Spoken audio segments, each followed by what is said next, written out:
Hello, my friend, and welcome back here to Seed and Sparrow Homestead. If you are new, my name is Kelsey, and we are in my pantry.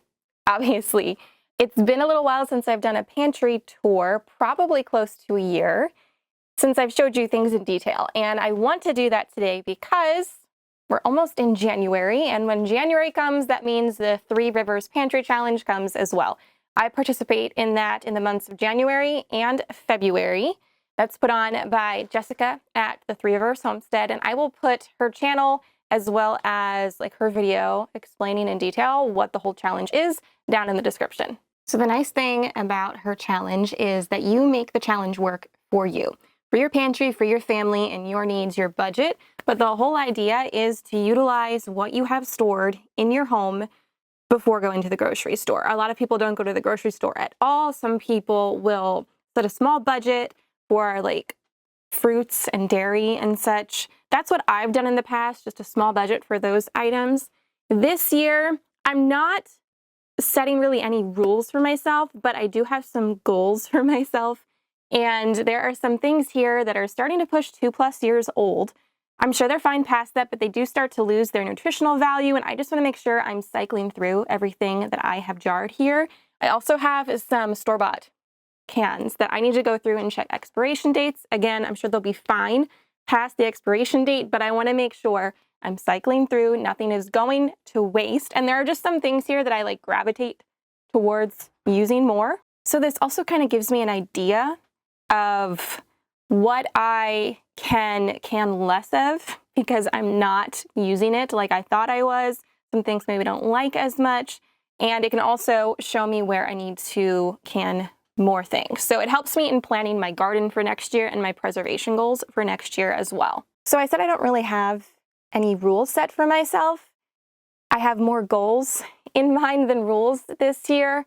I don't plan on going to the grocery store unless we absolutely need something. I do plan on going to our local farmers market for fruit and veg and raw milk and things like that. That's important to our diet. I don't want to go without those things. My goals, like I said, just to make sure I'm cycling through things, nothing is going to waste. I'm making room for next year's garden. I am taking inventory of what I need to preserve more of and less of. And I am challenging myself to get creative, use things in different ways. And then if there's a recipe I want to make and I don't have one of those ingredients, trying to find an alternative there. So we're going to start on this side with my home jarred stuff and some store-bought stuff and some bulk grains down there too. Don't mind the dirty floor. It is a basement. Up top here, I have a whole bunch of jams and jellies. There's a few different types of fruit butters as well. I know I have one thing of strawberry chamomile, some zucchini bread jam, some cranberry, and I believe peach conserve. This one is wineberry jelly, some dandelion jelly. This one is mock honey. This one is pushing 3 or 4 years old. I need to use this. I think last challenge I used this as a replacement for sugar in a recipe, and it worked in that recipe. It's incredibly sweet, so we don't really love it as a spread. We've got some strawberry rhubarb, some strawberry banana jam. This one is just strawberry jam, some raspberry lemonade jam. This is grape jelly. This one is basil mint plum jam, vanilla plum preserves. This is peach jam, and this one is strawberry butter. This shelf here is some tomato products and some different sauces. So these are all of my marinara or plain type tomato sauces. I have some tomato soup here and here. This is pizza sauce. So this one is the Victorian barbecue sauce. It has rhubarb and raisins in it. This one is a homemade ketchup that doesn't really taste like ketchup. It more tastes like a barbecue sauce, but it's still really yummy. This one is a plum sauce, so an Asian-inspired sauce. Some sauce. This one is a barbecue sauce. And then I have a whole bunch of cowboy candy marinade here. I do want to use this perhaps on some beef roast. In the crock pot, I have a whole bunch of peach barbecue. I have some peach ale mustard, which is really good. I'd like to make some homemade soft pretzels. I think that would be fun. And up here, This is bruschetta in a jar. I actually just used some of this in, what did I make? It was a lasagna soup, and I put this in there because I didn't have any canned diced tomatoes, and it was really good that way. So I have a few jars of that, and I have these jars, and I have some more somewhere as well, but this is some of my home canned hot sauce from cayenne and paprika peppers that I grew. On this shelf here, I have some more fruit type things. This is maple strawberry smooch. I've got strawberry banana sauce. So this is like the jam with a bit more pectin in it. This is a Pomona's pectin recipe. So it is pretty thick. Some of these things I had in mind for ice cream. So I need to make some. Sundae in a jar. I'm pretty sure this one has cherry and maybe some chocolate liqueur in it. It's very yummy. I have a bunch of syrups. I have blueberry syrup and strawberry syrup. Mock pineapple. This is zucchini from the garden. It is in some pineapple juice with some sugar. It honestly tastes just like pineapple, so we need to do some baking with this. And this is the same stuff, but it's just shredded.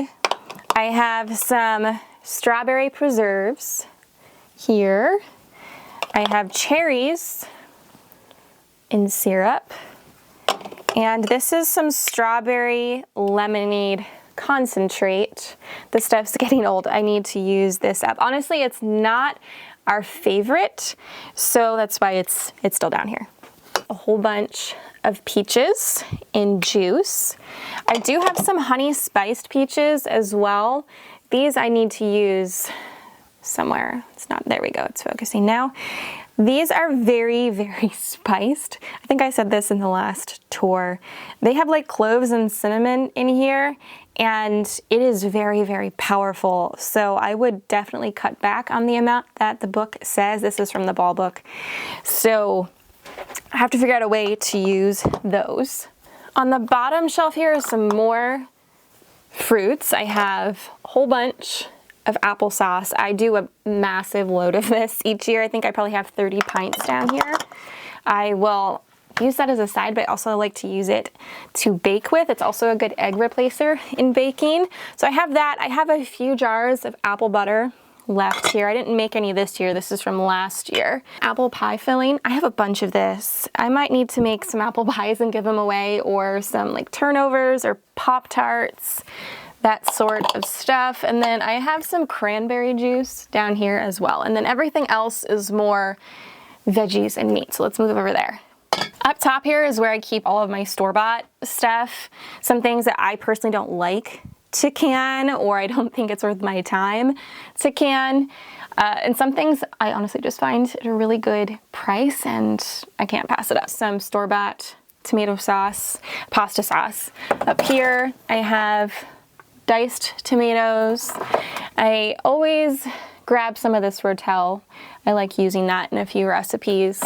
I have some enchilada sauce, artichoke hearts, mushrooms, sweet corn, beets, peas, and then I've got refried beans, garbanzo beans, cannellini beans, navy beans, light red kidney beans, black beans, and baked beans. And then I have a few just like random organic soups that I can find just for emergencies, or if, you know, I end up sick and I just need something really quick. Canned beets from the garden, some red and some golden. I have so many pickles. I need to use these. I don't know, I probably have like 14 jars. That's way more, honestly, than we eat, and I've given some away. So I suffer from garden FOMO. If you don't know what FOMO stands for, it's fear of missing out. So I tend to put things in my garden just because I think, oh, I'm gonna miss out on that, or I'm going to wish I would have grown those. And I need to stop that, because then I end up with a ton of pickles and other things that we just don't eat a whole lot of. So I need to figure out ways to use these. And I mean, I don't know. We like pickles, we do, but I just don't know of a whole lot of ways to eat these besides just, you know, like as a pickle or on top of a burger. Maybe we'll do some fried pickles. I wonder if I get my kids to eat them that way. I don't know, but we need to use those up. So that, I've got green beans from the garden, carrots from the garden. And if you have watched along with my channel, seen past pantry tours, I was pretty convinced I would not be canning carrots again. They take on a different flavor when you pressure can them. It's hard to explain unless you have tasted them before, but it's just not what I would imagine or what I know a cooked carrot to taste like. It's just different, and we don't love it, but they're great to have on the shelf just for convenience to throw into like a quick chicken noodle soup or pot roast or something like that. I also used these in baking last year for like some carrot cake or some muffins. So I decided to just do these in a smaller quantity, but they are still on my pantry shelf. So I've got those, and then I also have these other canned carrots. These are honey ginger flavor, and they were honestly really good. Pop these open, sprinkle on either some brown sugar or some maple syrup, and it's a really good side. My canned potatoes. I actually didn't can any from this year's crop. I'll show you what I have left over there. It's not a whole lot, so I'm gonna try and use these sparingly. So I have those, and then I have salsas. Salsa verde here. I have my absolute favorite, which is this, I think it's roasted peach salsa. I forget the names, and I'm terrible. I didn't label them. Don't be like me. Label your things. This one is so good. And then this one is tomato. It's cherry tomato and corn salsa. Super yummy as well. What are you? I think this one is tomato and jalapeno. That one's also pretty good. This one is the mango salsa. These are all from the all-new Ball Book of Canning and Preserving, I think. There's like a whole page where it's like make your own salsa, and they have a few different recipes. So this is where all those come from. The mango is pretty good, but it is kind of smoky, which I don't personally love. Just a few peppers here. I have dialed this back each year, and I think I'm gonna do it even more next year. I just want to try and use up some of these. I have a lot of cowboy candy here. It's pickled jalapenos. They're really yummy. We just can't eat this many. So I might try, maybe I'll give some of those away in Christmas baskets as well. At the time I'm filming this, it's still like 4 days before Christmas, so I could throw these into my Christmas baskets. So I have some cowboy candy. I do have some Italian peppers. These are from my Ajvarsky peppers, which I love. And I have some banana pepper rings here as well. Very bottom down here, this is where I keep meats and meals in a jar.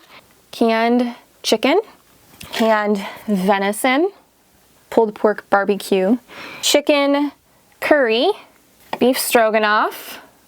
This is pot roast in a jar, French onion soup. I think this one is chipotle chicken in a jar, and this one is chicken stew. So that, oh, and I didn't miss this one. I have a whole bunch of pork broth down here as well. So that's everything that I have either canned or bought canned from the store.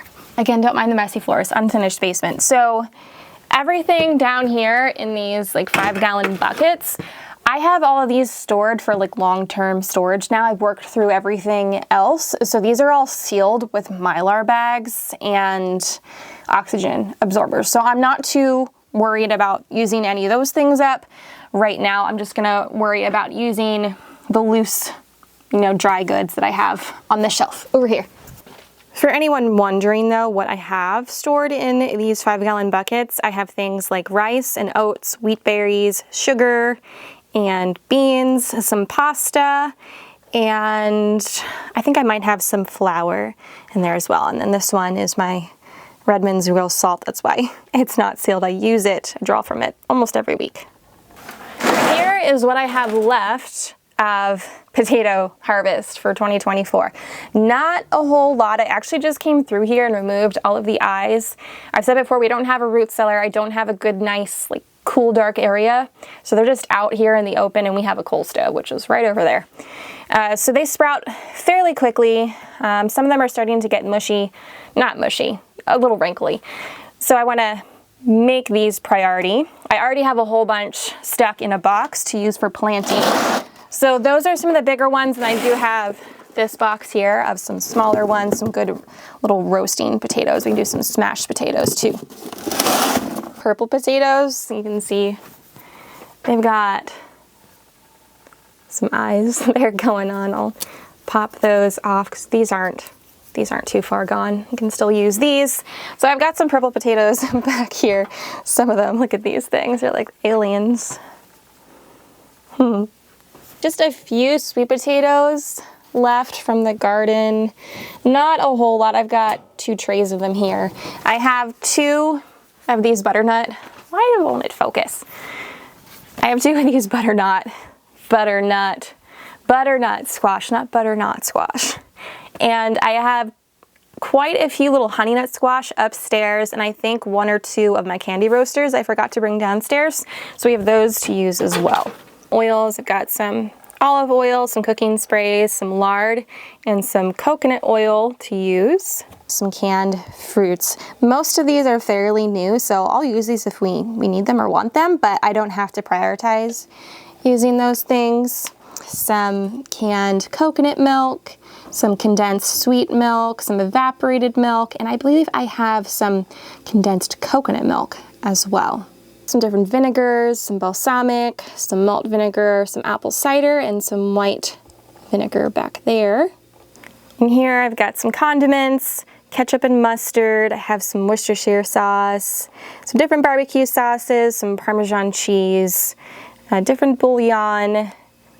I see minced garlic, peanut butter, chocolate chips, some different soup mixes, some freeze-dried goods in here, and then I have a whole bunch of different types of pasta, both gluten-free and regular. This is just my overflow. I have a whole bunch more pasta upstairs. Some gluten-free sprouted rolled oats. I have some organic quick oats, different things for baking, baking soda, baking powder. I do have some brown sugar there in the back. I've got some molasses here for baking. This I don't usually buy. This was given to me. It's just some granulated sugar. I always buy organic raw cane sugar. I have some coconut sugar here as well. Cocoa powder there. Some more vanilla there. And some of my Dandy Blend, dandelion chicory root coffee substitute. It's caffeine free and good for you. And in the back, just some coffee filters, some powdered sugar, some more vanilla and brown sugar back there. I get a lot of stuff from like the local Amish and Mennonite surplus type stores, buyouts. So that's where I usually grab our coffees. So I have a little coffee stash over here. If I can find organic and like mold mycotoxin free, I will. Would much rather have that. And I've got my maple syrup here. We use this in our coffees, of course on breakfast type things, but I also use it for sweetening and baking. And then everything else here, I'm not too concerned about for the challenge. These are all just like convenience type snack items, really just for my husband and kids. But I'll show you those as well. All of these bins here, this is all my freeze-dried things. I'm not overly concerned about using these as well unless there is something that I need. I don't want to go to the store and I know I have it freeze-dried. Okay, don't judge me. This freezer needs to be defrosted so bad. Just haven't got around to it, but now that the weather's really cold, I can take all these things and put them outside and not worry about them going bad. And I can defrost my freezer. So this is where I have most of my chicken, the chicken that we grow here and harvest ourselves. And I do have back in there those blue and white bags. That is some pork sausage from our neighbors. Okay, chest freezer. I have a few straggler chickens, whole ones that wouldn't fit in the other one. And then in here I have most of our beef. I have some plain ground pork in here. This is 2 boxes deep, so underneath that is some more ground beef. And then I have some chicken breast over here, and on the bottom I have some more specialty cuts of beef and roasts. I'm stepping on things. This is actually We're out in our front room, which is actually our homeschool room, and just so happens to be where we keep an upright freezer. So you will see we have a butterfly display here. But in this freezer, okay, don't judge me again, okay? It is very full. I guess it doesn't look that bad. It's looked a lot better. And I know, unfortunately, there are some things in here that I'm just going to have to get rid of. There were some things that I preserved that honestly just didn't turn out good, and we just did not enjoy eating it all. So I mean, they're okay, so I might just thaw them and give them to the chickens, because when you have chickens, then nothing really goes to waste, and I'm sure they'll love a lot of some of the veggie things in here that I tried to do and just didn't turn out well. So I have more. This is our most recent pig from our neighbors here that we just made into sausage. We have bacon coming, but we eat a lot of sausage, so I have country and maple in here. On the bottom, what are you? I've got loads of raspberries from the garden. I've got loads of zucchini from the garden and some of my homemade cream of type soups like mushroom, chicken, and celery.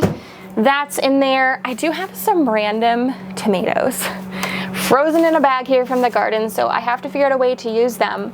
And then I have some different meats, more veggies, peppers from the garden. I have some tallow up here. I'm actually running out of like my tallow balm, so we might make some of that too. I have yeast, some more cuts of pork up here, and I mean other random things. There's different sauces that I had canned and froze. There's some things from Costco I buy in bulk, like avocado, chicken fingers, and things of the like in this one.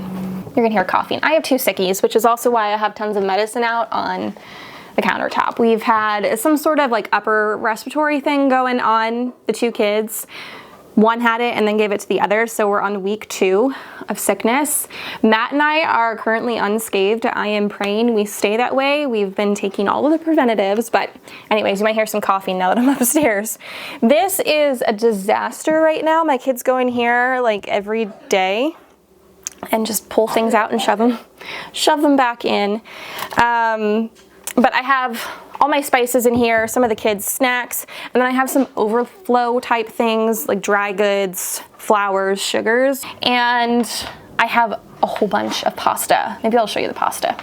Okay, I decided I'm just gonna show it to you because I promised you real life. So here's my messy cabinet. There's things that have been spilled on the bottom. I need to take a vacuum in there. But like I said, just overflow, things just kind of just get shoved wherever I have a spot. And my kids' snacks are in here, and then spices and such. So on this side, I have a whole bunch of pastas I need to prioritize using here. And then this side, I have some random tinctures going back in there. And again, overflow of different things. This is supposed to be the snack area, but the kids never put things back in there. They just either go on the floor or they don't swing this door and everything just gets stacked right here. So I'm working with this stuff too. Okay, so that wraps up everything I have in my pantries and my freezers. So now you kind of have an idea of what I'm working with as well. I'm gonna go through, I'm gonna pull everything that needs to be used first, and then I'm going to form my meal plan around those items and then go from there. So I'm not sure I'm going to include like every meal that we're eating during the challenge, but I'm gonna definitely include some highlights, some of our favorites, some new ways that I found to use certain ingredients and get creative. So hopefully you're excited about coming along for that. We're gonna be hanging out a lot in the kitchen, doing some cooking and baking over the months of January and February, and I'm gonna throw in some other things in there as well. Okay, my friend, thank you for hanging out with me today. I hope you enjoyed coming along for this pantry tour and an overview of how I'm participating in the 3 Rivers Pantry Challenge. Let me know if you have any suggestions for me in terms of how I can use some of the things I shared with you today in my pantry, looking for new and creative ways to get things used up. Let me know if you're participating in the Pantry Challenge as well. It's always fun to see who else is going to be doing it alongside of you. I know there's a ton of channels participating in it, so there's going to be an endless amount of ideas for ways to use things up in the kitchen, which is, I think, really awesome. You have a blessed week, my friends, and I will see you in the new year. Take care.